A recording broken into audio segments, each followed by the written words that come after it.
For nearly 40 years, The Legend of Zelda has been one of gaming's most beloved franchises. Each game feels like a self-contained adventure, separate from the others, existing in its own world with its own rules. But what if they weren't separate? What if every Zelda game, from the original NES title to Tears of the Kingdom, is part of a massive, interconnected timeline spanning thousands of years? What if the game you're playing right now is the result of events that unfolded in games you may have played decades ago? This is Zelda's timeline. It's complex, convoluted, occasionally frustrating, and absolutely fascinating. For decades, fans theorized about how the games connected. They debated, argued, and created increasingly elaborate timeline charts. Then Nintendo finally revealed the official timeline in a book called Hyrule Historia, and it blew everyone's minds. The answer was somehow both less and more complicated than anyone expected. Today we're diving into Zelda's complete timeline, exploring the stories Nintendo never fully told, understanding why this sprawling narrative structure matters, and asking the hardest questions about what it all means. This isn't just lore analysis. This is understanding how a franchise built one of gaming's most ambitious narratives, even if most players have no idea it exists.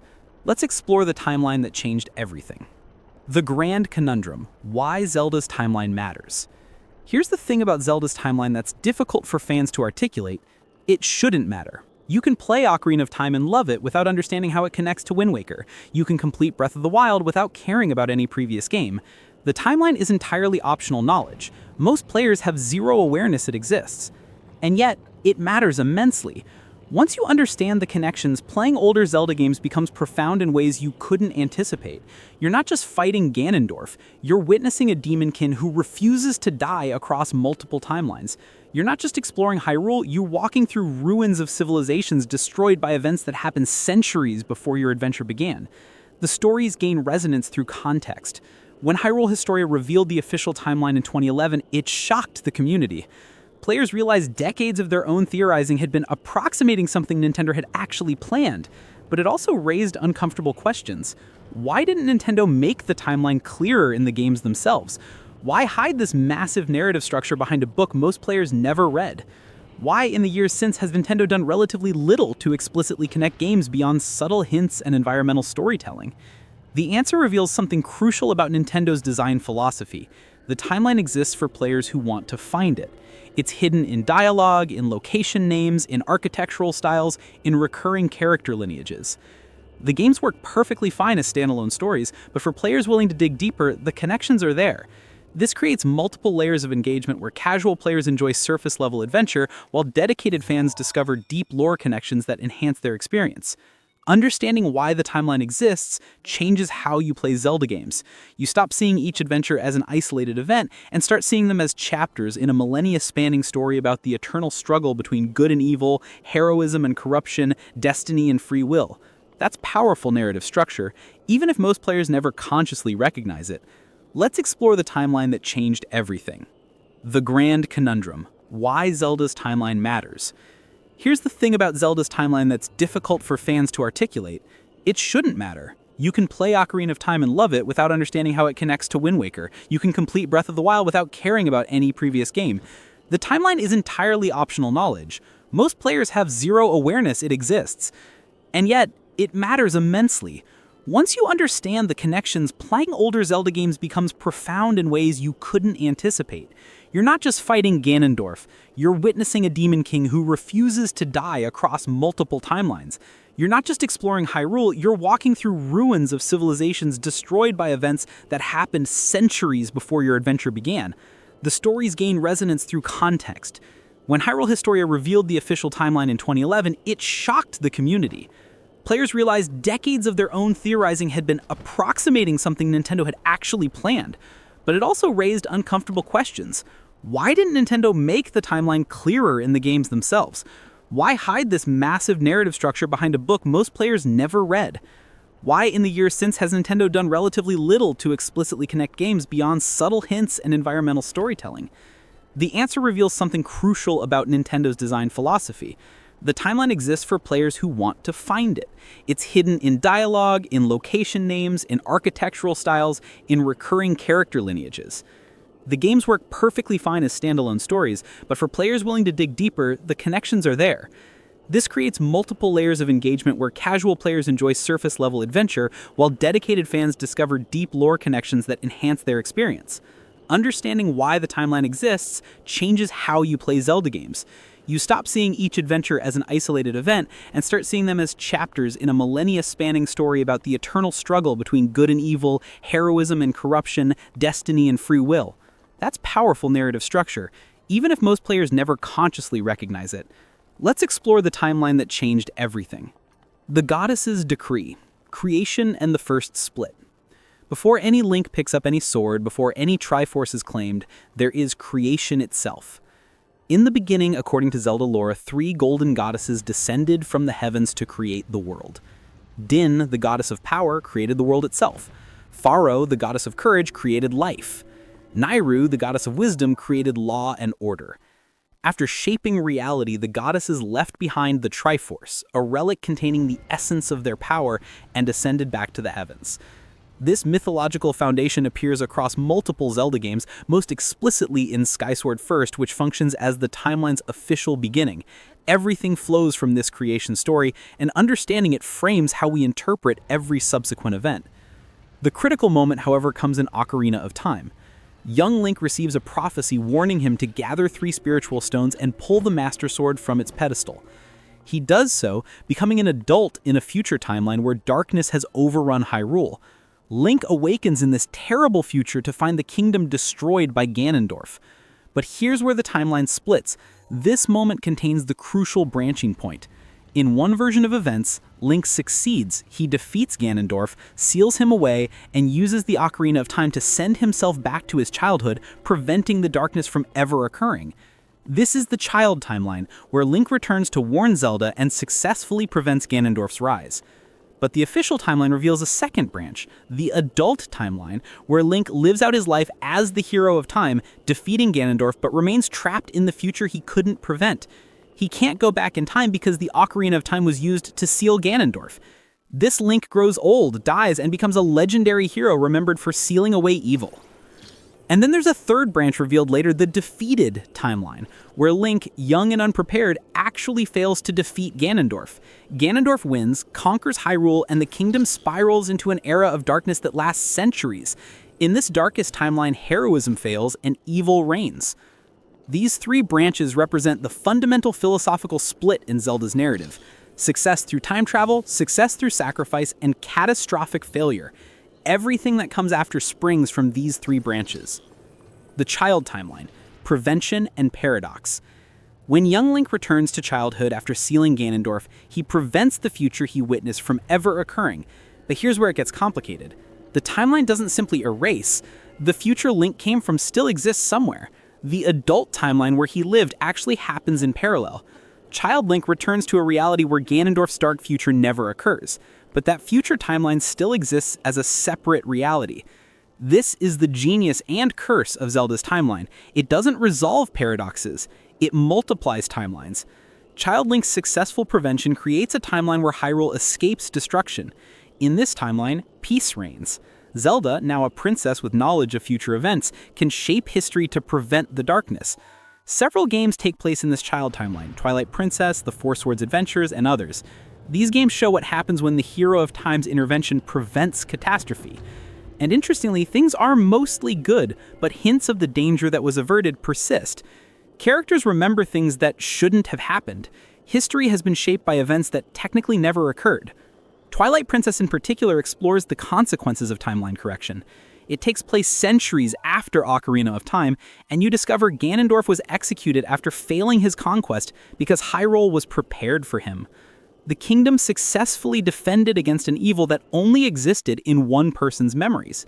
This raises profound questions about free will, destiny, and the morality of changing the past. The child timeline also produces the most confusing lineage of games, which is why many fans still debate which games belong where, but the fundamental point remains. In this timeline, Link's sacrifice of his own future enabled Hyrule's salvation. The adult timeline, the defeated king and flood. The adult timeline is where Link remains after sealing Ganondorf, having sent his younger self back in time. This Link lives on as an adult, but eventually dies, his heroic age passing into legend. Centuries later, without a hero to protect them, Ganondorf returns. This is crucial. The timeline split created a reality where the hero of time couldn't save them again. The previous Link was already gone, his legend insufficient to stop evil's return. Zelda and the kingdom faced Ganondorf's return unprepared. They lost.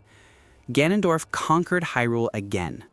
But then something extraordinary happened. The gods themselves intervened. Unable to allow Ganondorf's darkness to consume everything, the golden goddesses flooded Hyrule, drowning the kingdom beneath the waves to seal away evil. This is the premise of Wind Waker and Phantom Hourglass, which take place in a world where the ocean covers everything and Hyrule exists only as sunken ruins beneath the waves. This adult timeline is fascinating because it shows the gods' intervention when mortals couldn't stop evil. It's the timeline where heroic effort ultimately failed and divine action was necessary. The survivors of the flood escaped to islands scattered across the ocean, creating a new society built above the watery grave of their previous civilization. The emotional weight of this timeline is immense. The kingdom that was saved in the child timeline was destroyed in the adult timeline. The hero's sacrifice in the child timeline wasn't available in the adult timeline. This creates profound thematic resonance. In one reality, the hero saves everything. In another, the same hero's actions lead to catastrophe because they're no longer there to prevent it the second time around. The defeated timeline, the darkest path. The least explored timeline is the defeated timeline, where young Link fails to defeat Ganondorf. This isn't about becoming stronger eventually, this is about fundamental failure. Ganondorf wins his conquest, Hyrule falls into darkness, and the kingdom descends into an era of oppression lasting centuries. Games taking place in this timeline include A Link to the Past, the original NES Legend of Zelda, and several others. These games show Hyrule under Ganondorf's rule or in the aftermath of his conquest, with Link being a new hero in a kingdom that's been suffering for generations. The brilliant aspect of this timeline is that it's actually where most players started their Zelda journey. The original Legend of Zelda, one of gaming's most beloved titles, takes place in a timeline where the hero of time failed. This creates an interesting meta-narrative. The Zelda series began in the timeline where heroism failed, showing that even in darkness, hope persists through new heroes rising to continue the fight. This timeline reveals that even catastrophic failure isn't actually the end. Ganondorf's victory is real and devastating, but it's not permanent. Centuries later, new heroes rise, new Zeldas appear, and the cycle continues. The Triforce, split among Ganon, Link, and Zelda, continues driving events. Heroism doesn't end because one hero failed. It continues through new champions. Echoes of the past, connecting the unconnected stories. Once you know the timeline exists, playing older games becomes an archaeological experience. You start noticing connections that seemed like coincidences before. Why does Link's green tunic appear in nearly every game? Why are there always 3 similar dungeons? Why does Zelda keep reincarnating? The answer is that these aren't coincidences, they're echoes of events rippling forward through time. Each incarnation of Link is technically a different person, separated by centuries, but the Triforce of Courage they carry creates a supernatural connection across timelines. They're not reincarnations exactly, but echoes of the same heroic force manifesting in new bodies across eras. Similarly, Zelda reappears constantly, but not as the same person. Instead, the princess bloodline ensures that Zelda's descendants carry forward the Triforce of Wisdom across generations. Each Zelda has access to knowledge and power that transcends normal understanding, a legacy inherited from the original princess. Ganondorf's presence is even more interesting. In the defeated timeline, Ganondorf's evil doesn't fully die. It transforms into new incarnations, like Ganon in his beast form, Demise's hatred gaining physical form, or the Demon King returning in different eras. Evil doesn't end. It persists, mutates, and returns. Environmental storytelling reinforces these connections. Locations reappear across games in different eras. Death Mountain exists in most timelines. Lake Hylia appears consistently. Zora's Fountain returns with variations. These aren't lazy design recycling, they're intentional geographical continuity, showing how the landscape persists through thousands of years of history. The architecture tells stories too. Temples built in one era become ruins in another. The temples in Ocarina of Time become locations in Twilight Princess, transformed by centuries. The Dragon Roost Island in Wind Waker exists where Death Mountain stood in previous eras. The geography constantly shifts and transforms, but fundamental landmarks persist like anchors in the timeline. Recurring characters also maintain connections. The Skull Kid appears across multiple games, somehow existing beyond normal time constraints. The Fortune Teller appears in different eras with knowledge that transcends her era. The Gossip Stones exist as mysterious observers across centuries. These aren't explained easily, they exist as hints that the Zelda timeline operates by rules we don't fully understand. The Triforce's tangled weave, future possibilities, and unanswered questions. Here's where it gets complicated. Tears of the Kingdom potentially revolutionize the entire timeline structure. TOTK introduces mechanics like Ultra Hand and reveals advanced technology suggesting either ancient civilizations or future post-apocalyptic scenarios. The game raises more questions than it answers about when it actually takes place. Some evidence suggests TOTK exists so far in the future that the original timeline divisions have become irrelevant. Other evidence hints at a soft reset where the timeline has been partially rewritten or collapsed. There are even theories that TOTK exists in a completely new timeline created by recent events. Nintendo has been deliberately vague about TOTK's position, likely because they haven't decided yet, or because they're planning future games that will clarify its place. This ambiguity suggests Nintendo learned that explicit timeline clarity can constrain storytelling. By leaving TOTK's timeline position ambiguous, they preserve freedom for future games. The biggest unanswered questions plaguing the timeline include, does Demise's curse actually span all timelines or just the defeated timeline? Can the timelines converge or permanently split? What happens after TOTK? Are there more timelines we don't know about? Why do the goddesses never directly intervene except in rare moments? Is the cycle of hero, princess, and villain truly eternal? Fan theories continue proliferating. Some suggest all timelines eventually converge. Others propose that Breath of the Wild and TOTK exist so far in the future that they function as soft reboots. The most creative theory suggests that the timeline structure itself is broken, or that free will has begun overriding destiny. What's fascinating is that Nintendo seems content to let these questions remain unanswered. The ambiguity preserves creative freedom while rewarding fans who dig into lore. Official timeline charts are vague about specific games' placement and relationships. This deliberate obscurity is actually sophisticated design. It keeps the conversation alive, encourages deeper exploration, and prevents the timeline from becoming dogma that restricts future storytelling. The narrative genius. Why this matters. Understanding that the Zelda timeline exists fundamentally changes how you experience the games. When you play A Link to the Past knowing it's the defeated timeline, the stakes feel different. This isn't just Ganon in this era. This is the direct consequence of the hero of time failing centuries ago.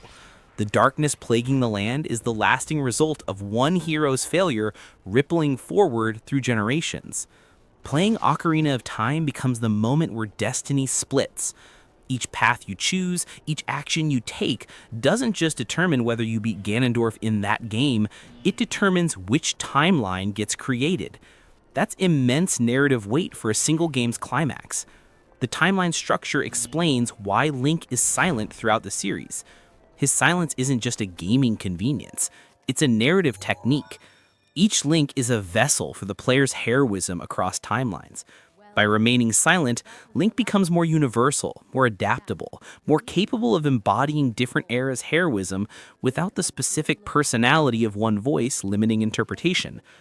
The recurring cycle of hero, princess, and villain becomes profound when you understand it spans multiple timelines.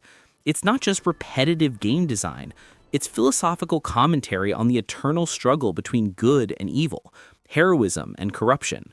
No matter which timeline, no matter how far in the future, the cycle persists because it represents fundamental forces rather than specific events. The replayability factor also increases substantially. Playing through Zelda games, knowing they're connected, transforms each playthrough into timeline archaeology. You notice details you missed before. You understand why certain locations matter. You appreciate how each game contributes to a larger narrative arc. Beyond the lore, the meta-narrative brilliance. Here's what's truly genius about Zelda's timeline structure. Nintendo never explicitly tells it in the games.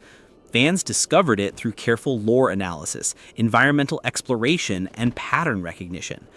The timeline exists as a reward for players willing to dig deeper, not as an obstacle imposed on casual enjoyment. This approach respects different types of players. Casual players enjoy Zelda games as standalone adventures without needing to know about the timeline. Dedicated fans discover the connections through exploration and analysis, creating intellectual satisfaction. Speedrunners and content creators find endless material for videos analyzing connections. Everyone gets value appropriate to their engagement level. The timeline structure also enabled Nintendo to revolutionize Zelda without breaking the series. When Breath of the Wild abandoned traditional Zelda formulas, it was radical, but knowing it takes place in a timeline continuation provided context for that innovation. The world had changed so dramatically that the familiar Zelda structure no longer applied. This narrative justification made radical gameplay changes feel organic rather than arbitrary. It's the opposite of other franchises' approach to continuity. Most series explicitly state when they're sequels or how games relate. Nintendo leaves it subtle, requiring players to be detectives. This creates a sense of discovery that explicit storytelling cannot achieve. When you realize Wind Waker is the future of the adult timeline, it hits differently than being told this game takes place 200 years after Ocarina of Time in this alternate timeline. The timeline also demonstrates meta-narrative sophistication. By creating multiple branches where different outcomes occur, Nintendo comments on the nature of storytelling itself. In one timeline, the hero wins through temporal manipulation. In another, the hero wins but sacrifices everything. In a third, the hero loses catastrophically. Each represents different narrative possibilities emerging from the same choice point. The untold stories, what we don't know. Perhaps the most interesting aspect of Zelda's timeline is what remains untold. Centuries of history between games is left completely unexplored. What happened in Hyrule during the 1,000 years between A Link to the Past and A Link Between the Worlds? What events caused the split between the United Kingdom and the Lorule that appears in A Link Between the Worlds? These gaps aren't oversights. They're intentional spaces where future games can be inserted. Nintendo has built-in flexibility by leaving centuries of timeline space unaccounted for. This means games from the past, present, or future can be retconned into the timeline without breaking established continuity. There are also characters whose timelines seem inconsistent with their appearances. The school kid appears in Twilight Princess in a form that doesn't quite match his appearance in Majora's Mask, despite those games being in the same timeline. The Poe Collector seems to exist beyond normal time. These inconsistencies suggest either Nintendo's timeline has loose continuity or there are rules we don't yet understand. Tears of the Kingdom raises perhaps the most provocative untold stories. The game features technology suggesting either an advanced civilization we haven't learned about or future technology from thousands of years forward. The Zonai civilization is fast and ancient, but why did they disappear? What happened to them? How does their existence change our understanding of Hyrule's history? The conclusion, a masterclass in long-form storytelling. Zelda's timeline is perhaps gaming's most ambitious narrative structure. It's complex, occasionally contradictory, and deliberately obscured. It doesn't need to be understood to enjoy the games, yet rewards players who dig into the lore. It provides context without demanding explicit exposition. It enables innovation while maintaining series coherence. This is why the timeline matters, even though most players never consciously engage with it. It exists as proof that games can tell sophisticated long-form stories spanning decades and multiple installments. It demonstrates that even casual experiences can have profound depth for those seeking it. It shows that mystery and ambiguity in narrative can be more engaging than explicit exposition. Zelda's timeline challenges our understanding of what video game storytelling can be. It's not told through cutscenes or dialogue primarily, but through gameplay, environmental design, recurring themes, and intentional player discovery. It's a narrative structure that respects player intelligence enough to hide crucial information, trusting that dedicated fans will find it. The untold stories of Zelda's timeline are perhaps more valuable than the told ones. The gaps and mysteries inspire infinite fan theories, creative interpretations, and deeper engagement. By leaving questions unanswered and connections ambiguous, Nintendo created a timeline that's still being discovered, still being analyzed, and still inspiring new interpretations decades after it was revealed. That's the true genius of Zelda's timeline. It's not just a storyline connecting games, it's a framework that enables storytelling evolution, respects different player types, and creates intellectual engagement that transcends typical game narratives. It's proof that video games can tell sophisticated as any medium if creators are willing to trust their audience and embrace creative ambiguity.